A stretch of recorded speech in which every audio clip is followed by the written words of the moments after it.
tonight to, Brother Blyden asked me to share with you some of my thoughts, my ideas, in terms of how we can perhaps continue the economic upliftment of our people.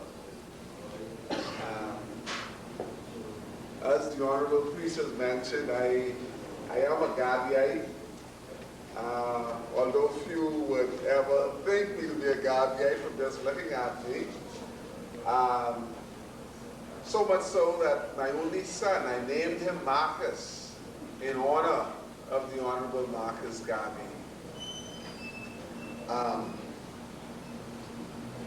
I'd like to begin in terms of, Brother Blyden asked me to speak about economic empowerment, what FTA is going to mean, how we can continue to grow economically. Many years ago, there lived in a distant village a boxcar maker that was known throughout the world for the quality of his boxcars. And when he was on his deathbed, he called his two sons to his side and he said, "My sons, you are as different as night and day. Therefore, I shall divide my business between the two of you, each to do as you desire. But there is something I believe in you, my sons. The world is a rapidly changing place. It will change faster in your lifetime than it has in mine. Just as the spear was replaced by the bow and arrow, there too will come a time when the boxcar will go out of style. Always be prepared for changes, my sons." And with that, he passed away. Now of the two sons, one continued like his father, producing the finest boxcars in all the land, while the other brother invested in the tannery that produced his leather, the blacksmith shop that produced his wheels, and in forestry to ensure the continuous availability of raw materials. Sure enough, one day news came to the village of a great new invention called a horse and carriage. And the brother who made only boxcars had to go and work for his brother to keep his family supplied with bread. And when that brother was on his deathbed, he called his two sons and said, "The world is a rapidly changing place. It will change faster in your lifetime than it has in mine. Just as the spear was replaced by the bow and arrow, just as the boxcar was replaced by the horse and carriage, there too will come a time when the horse and carriage will go to the side."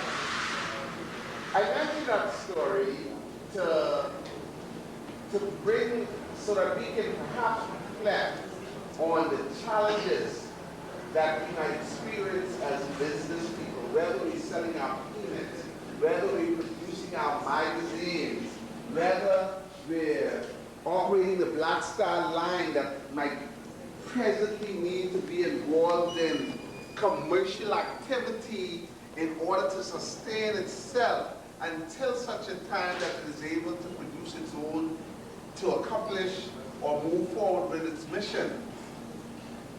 I mentioned that as an entrepreneur, as a craftsman that came back home after having received the motivation of Marcus Garvey, that has worked in the straw markets of downtown Nassau, making sandals, making leather goods, doing upholstery, and now being involved in information technology. It's all entrepreneurship. It's all about, if we're turning over our peanuts, peanut is the raw material. You know, from my readings, I learned that all of the raw material comes out of the motherland, Africa. But it's very often processed, produced, value is added somewhere else, and it's re-exported and sent back to the motherland at prices 10, 50, 100 times higher than the raw materials. So if we are pursuing the peanut business, which I often say to people, you know, I often say to young brothers and sisters downtown, you know, we'll go downtown and dress up to work for $65 a week, and we can make $100 a day selling peanuts. Easy, easy, easy. But as we look at peanut, the initial product, and all of the other things and products that we can make from peanut cake, if we're doing $100 a day selling peanut, imagine how our enterprise will expand when we begin to produce peanut cake, peanut bread, peanut butter, and all of the other products that are able to spin forth from it. Whether it be clothing, whatever our callings in life, I honestly submit that the greatest challenge facing the motherland today is one of controlling its natural resources, from not just in terms of taking it out of the ground, but you know, you take a diamond out of the ground and it ends up very rapidly in Holland, and maybe $1 might have gone to the person who took it from their yard, and the person that polishes it, cuts it, etc., ends up taking that dollar diamond and making it $1 million diamond. So it is incumbent upon us to learn how to understand the sciences, the arts, and how we can process, take this material and add additional value to it, whether it be peanut, whether it be selling the newspaper. You know how many people out there would like to have an insert in the newspaper? There are so many ways that we can add value to what we do. There are so many ways that through cooperation and working together, we can just increase the sum of our individual activity. And I really just wanted to encourage you to continue to struggle. I will continue to struggle in business and in terms of inspiring my children. One of the things that we've been able to do a few years ago, we started a scholarship program, I call it in the Bahamas, the Marcus Garvey Scholarship.